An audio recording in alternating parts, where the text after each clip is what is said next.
welcome to the Melbourne Design Awards and congratulations, Toby. Thank you very much. The project is called High & Spring. It is. Through your company. And it's kind of for you, isn't it? What is this project? It is. It was one of the first ones we've joint ventured with a company, Moda Corp, development managers, to have the opportunity to do our own multi-res project. We'd always been talking about it just because not only to be able to actually control the design, but also because we just saw that there was a bit of a gap, that too many shoe boxes, and you just come across people not liking them. So we just wanted to create a different product out there if we could, and we found an opportunity in this great site. So what's unique about the site? Why is it great, and how have you approached the project? I know it's in concept mode at the moment, so give us some background. Well, it's in construction now. Oh, right. It's actually through, and so it's on the corner of Spring Road and High Street in Malvern, so it's opposite Malvern Gardens, so it's a fantastic outlook, and that's why we liked it. But it's also in an area where traditionally mostly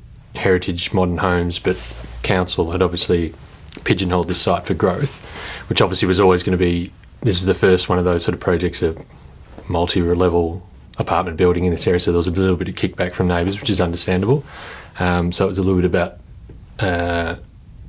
I guess, teaching everyone what they actually do. So we did end up going to VCAT, but the VCAT, we had a week for VCAT, and after 2 days the member actually said he loved it and gave us a permit on the spot, which is fairly unheard of. Okay, so you had to go through an entire process with the neighbours and those in the surrounding area to say, because as you said, there's single sort of story homes or single homes in this area, to try and sell the concept of multi-res. Yeah.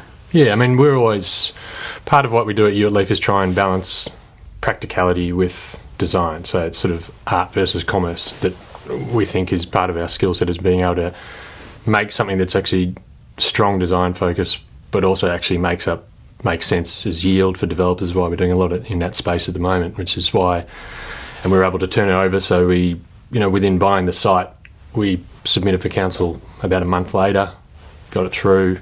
Obviously, we met all the objectives, so we weren't about just ignoring them. So we actually met them all, sat down. So what do you actually want? Shaved bits back here and there. So we made the apartments a little bit bigger. We actually gave them all the apartments, apart from a couple, I think we've got 2 car spaces. So we don't need to do that many, but we just added as many as we could in, just because we knew traffic is always a sticking point in those areas. So we tried to alleviate as many problems as we could, but at the same time we were able to create what we think is a fairly beautiful building that really reacts to the park next door, recycled timber, off-form concrete, tried to make it meld with the landscape as much as we could, and we think it's come up very well, and we seem to be getting a lot of feedback, and it's sold out very quickly, which is always a good That's always good. So, and what about the interior of the apartments themselves? Quite generous, sort of floor plate. So, as opposed to kind of the pokey, 2-bedroom sort of thing that we often see, because you're trying to fit it within a very tight site. Yeah. You're trying to resolve that with places that make you feel you've got some space to move. Exactly. So I think the average sort of size of the apartments is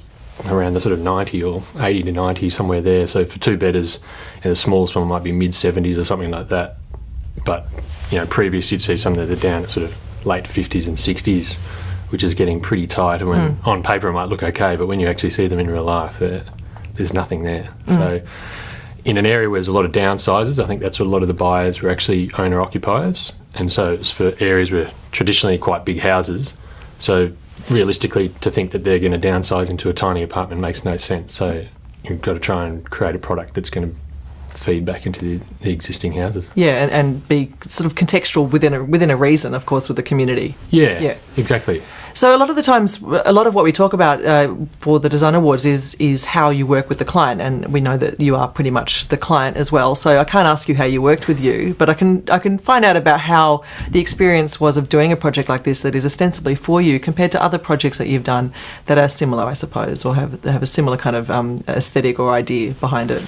Yeah, I mean, we still approach the process the same as we do any other project, because we obviously have joint venture partners, so the money side of people that come in. So we do it all as a collaborative process. We sit everyone around and say, here's what we're thinking of design, we love it, what do you think? And everyone has their say, and everyone sort of happened to be on the same page, I think, but we're always very open and very much a team focus for us, because that's the way we set up the culture in our company, and that's the same way we want to do it with all the projects, so that there's no surprise, no one walks away going, I thought it was going to look different or anything like that. So, and it seems to have come through a successful project so far. So The model that you're doing here, of course, it's in construction, but the model that has been proposed, is it the sort of thing that can be translated elsewhere? Is it very unique to the location of Malvern?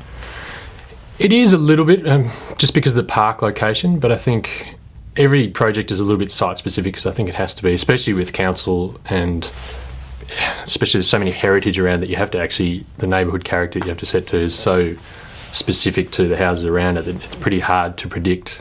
And that probably comes back to council a bit, that it's not, to get a little bit of clarity, it's hard to cookie cut it, because it just doesn't really work. And you've got neighbours who have different ideas.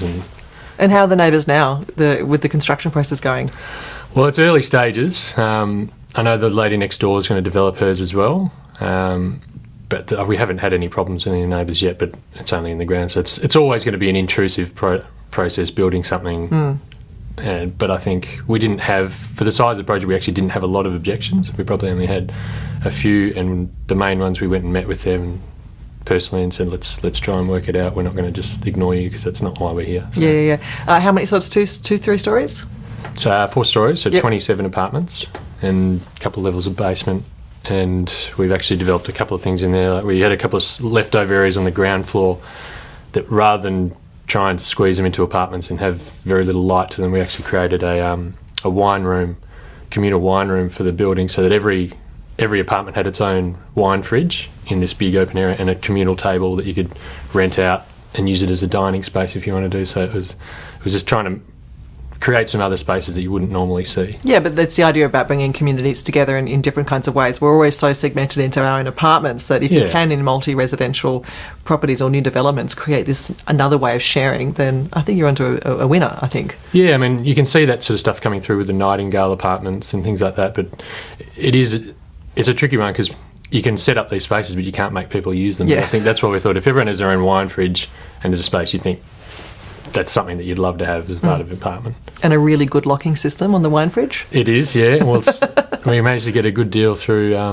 winery we've done some work with, so they're fairly nice fridges. So I actually look at the room and was like, God, I'd love to have that room myself, I think. One big massive room and a table for some wine. Yeah. I like it. And you got lucky with the street names, I imagine, High and Spring? Yeah, that's actually the hard bit, is coming up with names for some of these, because you see some funny names going around, and it's actually a tricky bit. It's like naming a kid. Yeah. It's quite hard.